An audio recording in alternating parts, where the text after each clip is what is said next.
ఓం నమో వెంకటేశాయ. శ్రీమహాగణాధిపతయే నమః. శ్రీరామకృష్ణ గురవే నమః. సనాత్ సనాతనతమః కపిలః కపిరవ్యయః. స్వస్తిద స్వస్తికృత్ స్వస్తి స్వస్తి భుక్ స్వస్తి దక్షిణః. శ్రీ విష్ణు సహస్రం 96వ శ్లోకంతో నామస్మరణ చేసుకొని భీష్మ ఉపదేశం వినబోతున్నాం.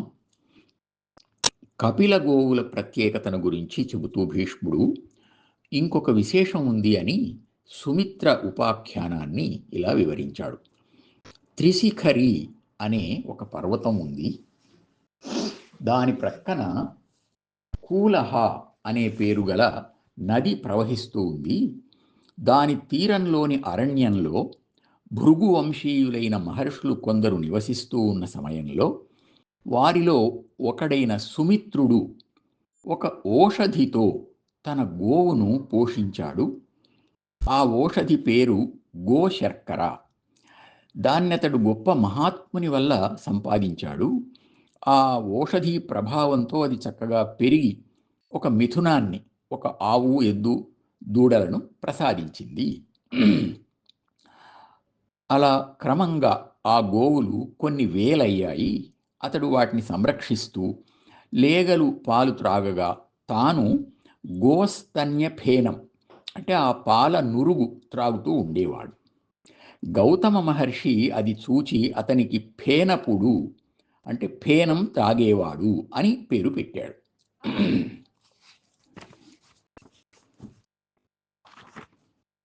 ఒకనాడు ఆ గోవులు ఒక కొలను సమీపంలో ఉండగా కామరూపిణులైన ఇతర గోవులు కొన్ని స్త్రీ రూపాలతో అందులో విహరించసాగాయి.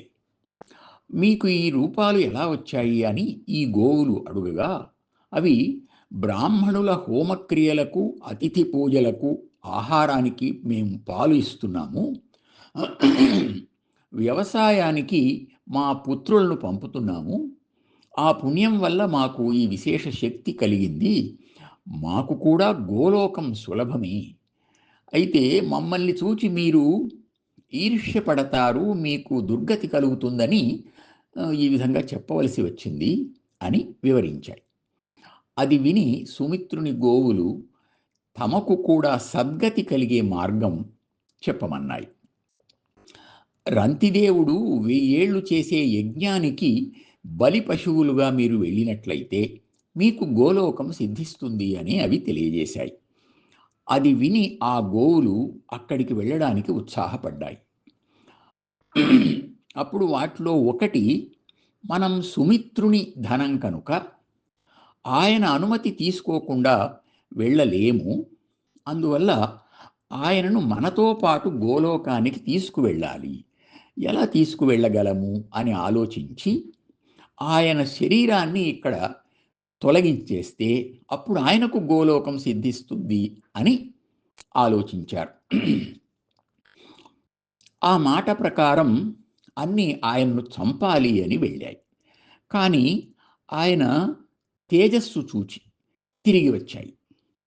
అయితే ఆ పనికి కపిల ధేనువులు కొన్ని ముందుకు వచ్చాయి. దానికి ప్రతిఫలంగా గోవులలో వాటికి శ్రేష్ఠత్వం, ఒక కపిల గోవును దానం చేస్తే 100 గోవులు ఇచ్చిన ఫలం వచ్చేట్టుగా వరం ఇస్తాము అన్నాయి. సరే, ఆ కపిల గోవులు సుమిత్రుని వద్దకు వెళ్ళి వరం కోరుకుమ్మనగా అతడు గోభక్తిని కోరుకున్నాడు. అలాగే అని పలికి అవి, నీకు ఈ లోకం ఎందుకు, మా లోకానికి వెళదాం రమ్మన్నాయి. నేను ఈ గోరత్నాల్ని విడిచి రాగలనా అన్నాడు అతడు.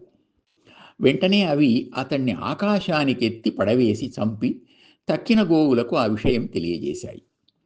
గోలోకంలోని గోమాతలు అతనిని సగౌరవంగా ఆహ్వానించి ఈ విషయాలన్నీ వివరించాయి. ఆయన సంతోషపడ్డాడు. కానీ ఆ గోమాతలు బ్రహ్మఘాతినులైన ఆ గోవుల ముఖం అశుచిత్వం పొందుగాక అని శపించాయి. అనంతరం సుమిత్రుని గోవులు రంతిదేవుని దగ్గరికి వెళ్ళి తమ కోరిక తెల్పగా ఆయన గోహత్య చెయ్యలేను అన్నాడు. ఇది జ్ఞానులు చూపిన మార్గమే అని అనేక విషయాలు వివరించి అవి అతన్ని ఒప్పించాయి. అయితే మీలో ఏ ఒక్కటి దుఃఖించినా నేను యజ్ఞం నిలిపివేస్తాను అని ఆయన ఒక నిబంధన పెట్టాడు. యజ్ఞం ఆరంభమైంది. చాలా గోవులు బలి అయ్యాక ఒక గోవు తన లేగకు పాలిస్తూ దుఃఖించింది. వెంటనే ఆయన యజ్ఞం ఆపేశాడు. బలి అయిన గోవులు గోలోకం వెళ్ళాయి. వాటి చర్మ అస్థుల వరుసలు నదికి ఒడ్లు ఇటువైపు అటువైపు తీరాలు కాగా వాటి రక్తం ఏరై పారింది. అదే చర్మణ్వతి నది. ఆ తరువాత రంతిదేవుడు కూడా ఇంద్రుని స్నేహంతో అక్షయ స్వర్గాన్ని పొందాడు. ఇది వ్యాసుడు నారాయణునికి చెప్పిన ఉపాఖ్యానం. ఆయన ద్వారా ఇది అందరికీ తెలిసింది అని భీష్ముడు వివరించగా, దాని సారాంశాన్ని భావిస్తూ ధర్మరాజాదులందరూ చాలా సంతోషించి ఆయన్ను ప్రశంసించారు. ఈ సుమిత్రుని కథ ఫేనప ఉపాఖ్యానం వ్యాసుడు నారాయణునికి చెప్పాడు అన్నందువల్ల ఇందులో జ్ఞానరూపమైన అంతరార్థం ఉంది అనే సూచన కనిపిస్తుంది.